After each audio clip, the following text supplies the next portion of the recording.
ተስፋ ሲዘገይ ሰው በራሱ መንገድ መፍትሄ መፈለግ ይጀምራልን? የራሳችን ውሳኔ ችግርን ይፈታል ወይስ መከራን ይጨምራል? ዘፍጥረት ምዕራፍ 16 የትዕግስትን እጥረት፣ የሰውን ችኮላ እንዲሁም እግዚአብሔር በመከራ ውስጥም እንኳን የሚመለከት መሆኑን ይገልጣል። ሰላም የተወደዳችሁ የእግዚአብሔር ቤተሰቦች፣ ከቁጥር 1 እስከ 6 ሳራ ዕድሜዋ በመግፋቱ እርሷ ልጅ መውለድ ስለማትችል አገልጋዩን አጋርን ለአብርሃም ሚስት እንድትሆን ሰጠችው። ይህ ነገር በዚያን ዘመን ባህል የተለመደና በሕግ የተደገፈ ልማድ ነበር። መካን ሚስት አገልጋዩን በመስጠት የሚወለደውን ልጅ እንደ ራሷ ልጅ ትቆጥር ነበር። የሳራ ዕቅድ ከሰው አንጻር ተመራጭና ትክክል ይመስል ነበር። ነገር ግን ሕግና ባህል የሚፈቅዱት ሁሉ በእግዚአብሔር ፊት ጽድቅ አይሆንም። ጽድቅ እውነተኛ መለኪያው የእግዚአብሔር ፈቃድ ነው። መጽሐፍ እንደሚል በእምነት ያልሆነ ሁሉ ኃጢአት ነው። እስካሁን ድረስ አብርሃምና ሳራ እግዚአብሔር ልጅ እንደሚሰጣቸው እንጂ ቃሉን ለመፈጸም ተአምር እንደሚያደርግ አላመኑም ነበር። አብርሃም የሚስቱን ምክር ተቀብሎ አጋርን ወሰደ። ይህም እርሱ በመንፈሳዊ መሪነት ውስጥ ድክመት እንዳለ ያሳያል። አንዳንድ ጊዜ እግዚአብሔርን መጠበቅ ከባድ ነው። በሰው መንገድ መፍትሄ ለመፈለግ በማሰብ ወደቁ። ነገር ግን የሰው መፍትሄ የእግዚአብሔርን ዕቅድ አያፋጥንም፣ እንዲያውም ችግርን ያመጣል። አጋር ከጸነሰች በኋላ ሳራን በዓይኗ ናቀቻት። ሳራም ተቆጣችና ግጭት ተነሳ። አጋር በሳራ የጭካኔ ድርጊት ወደ ምድረ በዳ ሸሸች። ነገር ግን መሸሽ ሁልጊዜ መፍትሄ አይሆንም። ይህ ታሪክ የሰው መንገድ ምን ያህል ፈጣን እንደሚመስል፣ ነገር ግን የረጅም ጊዜ መከራ እንደሚያመጣ ያሳያል። ይህ የቤተሰብ ግጭት በኋላ ከፍ ብሎ በታሪክ ላይ ተጽዕኖ አሳየ። በእስማኤልና በይስሐቅ ዘር መካከል የተፈጠረው መከፋፈልና ጠላትነት እስከ ዛሬ ድረስ በዓለም ላይ የሚታየውን ግጭት ይገልጻል። የእስማኤል ዘሮች ወይም ደግሞ አረቦች የአብርሃም ምድራዊ ልጆች ግንባር ቀደም ጠላት ናቸው።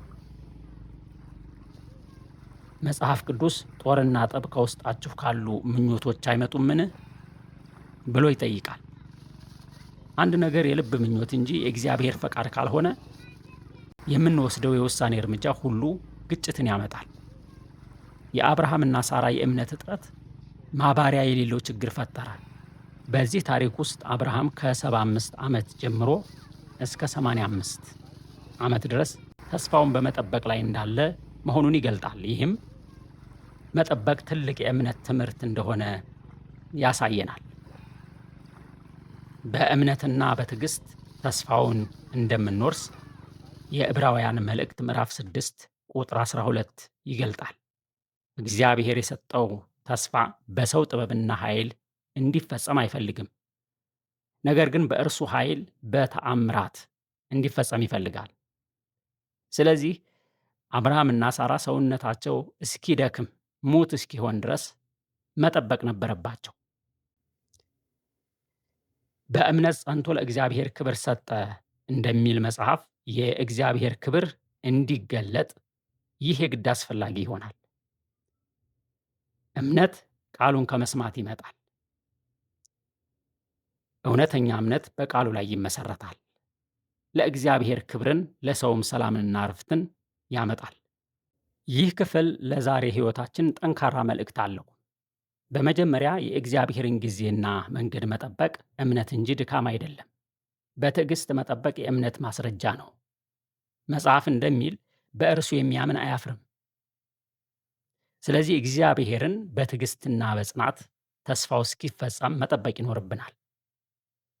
ሁለተኛ፣ ባህል ወይም ማህበራዊ ግፊት የሚፈቅደው ነገር ሁሉ እግዚአብሔር የሚወደው አይደለም። ስለዚህ ተግባራችንን በእግዚአብሔር ቃል ላይ ከፍ አድርገን መመስረት ይኖርብናል። ሶስተኛ፣ አቋራጭ መንገድ ሾርት ከት በመጀመሪያ መልካም ቢመስልም በኋላ ችግር ያመጣል። አራተኛ፣ በቤተሰብ ውስጥ የመንፈሳዊ መሪነት ኃላፊነትን በአግባቡ አለመወጣት ትልቅ ችግርን እንደሚያመጣ መገንዘብ ይኖርብናል። አምስተኛ፣ የልብ ምኞቶችን ካልተቆጣጠርን እና እንደ እግዚአብሔር ቃል ካልገታናቸው ግጭትና መከፋፈል በቤተሰብ ውስጥ እንደሚከሰት እንማራለን። የሰው መንገድ ፈጣን ቢመስልም የሚያመጣው ጭንቀት ነው። የእግዚአብሔር መንገድ ግን ቢዘገይም በመጨረሻ ሰላምና በረከት ያመጣል። ስለዚህ ተስፋው እንዲፈጸም በራሳችን መንገድ ከመሞከር ይልቅ በእምነት ጸንተን እግዚአብሔርን መጠበቅ ይገባናል። ከቁጥር 7 እስከ 16 በምድረ በዳ የተገለጠው የእግዚአብሔር ጣልቃ ገብነት በጥልቅ የሚያሳይ ክፍል ነው። አጋር ከግፍና ከመከራ የተነሳ ስትሸሽ በበረሃ ውስጥ ጌታ ብቻዋን ሆና አገኛት። በዚህ ተስፋ የለሽ ቦታ እግዚአብሔር ግን በቀጥታ ተገናኛት። መጽሐፉ የጌታ መልአክ በውሃ ምንጭ አጠገብ እንደተገለጠላት ይናገራል። ይህም እግዚአብሔር በሰው የተረሳ ወይም የተገፋ ሰውን እንኳ እንደማይረሳ ያሳያል። አጋር ወደ እመቤቷ እንድትመለስና እንድትገዛ ትእዛዝ ተሰጣት። ይህ ትእዛዝ ቀላል አይደለም፣ ነገር ግን እግዚአብሔር በመከራ ውስጥ እንኳ የሚመራና የሚያግዝ አምላክ መሆኑን ያሳያል። ከዚህ በተጨማሪ እግዚአብሔር ለአጋር ስለሚወለደው ልጇ የተስፋ ቃል ይሰጣታል። ሕፃኑን እስማኤል ብላ እንደምትጠራው ይነግራታል። ትርጓሜውም እግዚአብሔር ይሰማል ማለት ነው። ይህ ስም እግዚአብሔር ጩኸትን እንደሚሰማና የተጨነቁትን እንደሚመለከት ይገልጣል። አጋርም በዚህ አስደናቂ ክስተት እግዚአብሔርን ኤል ሮኢ ብላ ጠራችው፣ የሚያየኝ አምላክ ማለት ነው። እርሷ የተተወች ብትመስልም እግዚአብሔር እያያት እንዳለ በግልጽ አውቃለች። ይህ ክፍል እግዚአብሔር ለተገፉት፣ ለተናቁና ለተዋረዱ ሰዎች በተለየ መንገድ የሚቀርብ አምላክ መሆኑን ያስተምራል። አጋርና እስማኤል የኪዳኑ ቤተሰብ ክፍል ባይሆኑም እግዚአብሔር በምሕረቱ አያቸው፣ አልተዋቸውም ነበር። ይህ ታሪክ የእግዚአብሔር ጸጋ ከኪዳኑ ውጭ ላሉትም እንደሚዘረጋ ያሳያል። ከክፍሉ እንደምንረዳው ይህ ነገር ሰዎች በስህተት ወደ ሕይወታቸው ያመጡት ሁኔታ ቢሆንም እግዚአብሔር ግን ሕይወትን ይጠብቃል፣ ያሳድጋል፣ ያበዛል፣ ተስፋንም ይሰጣል። የእግዚአብሔር ጸጋ ከኃጢአታችንና ከድካማችን ሁሉ ያልፋል። ኃጢአት በበዛበት ጸጋ ከመጠን ይልቅ በለጠ ተብሎ በሮሜ ምዕራፍ 5 ቁጥር 20 የተነገረው እውነት በዚህ ታሪክ ውስጥ ግልጽ ይሆናል። በመጨረሻ አጋር ወደ ሳራ ተመልሳ በተሰጣት ትእዛዝ መሰረት ተገዛች።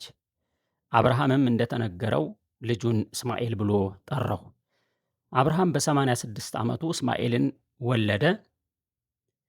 እስማኤል ምንም እንኳ የኪዳኑ አካል ባይሆንም እግዚአብሔር ስለ እርሱ ደግሞ ተስፋ መስጠቱና ዘሩን እንደሚያበዛ ማስረገጡ እግዚአብሔር ለሕዝብ ሁሉ የሚያስብ አምላክ መሆኑን ያስረዳል። እግዚአብሔር የሰውን ወግና ሥርዓት ሁሉ አልፎ በጽድቅ የሚሠራ አምላክ ነው። ዛሬ ለአብርሃም የተሰጠው በረከት ለዓለም ሁሉ እንዲደርስ እግዚአብሔር ይፈልጋል። በሕይወታችን ውስጥ ልክ እንደ አጋር እንደ ተተውን ሲሰማን እግዚአብሔር እንደሚያይንና እንደሚሰማን ማወቅ አለብን።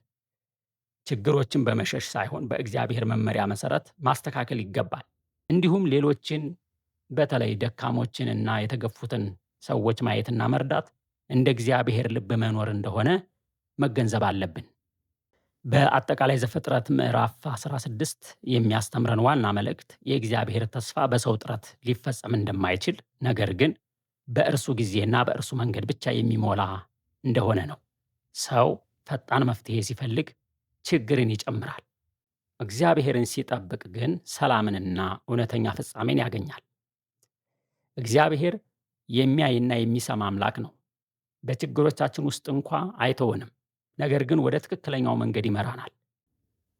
እኛ ዛሬ በሕይወታችን የምንፈጥረው እስማኤል ነውን? ወይስ በእግዚአብሔር ተስፋ መሰረት በእምነት ይስሐቅን እንጠባበቃለን? እግዚአብሔር ጭንቀታችንን የሚያይ፣ ጩኸታችንን የሚሰማ፣ ተስፋውንም በጊዜው የሚፈጽም ታማኝ አምላክ እንደሆነ በማሰብ እንጽና። የዛሬውን ጥናታችንን በዚህ ጨርሰናል። ቀጣይ እስከምንገናኝ መልካም ቀን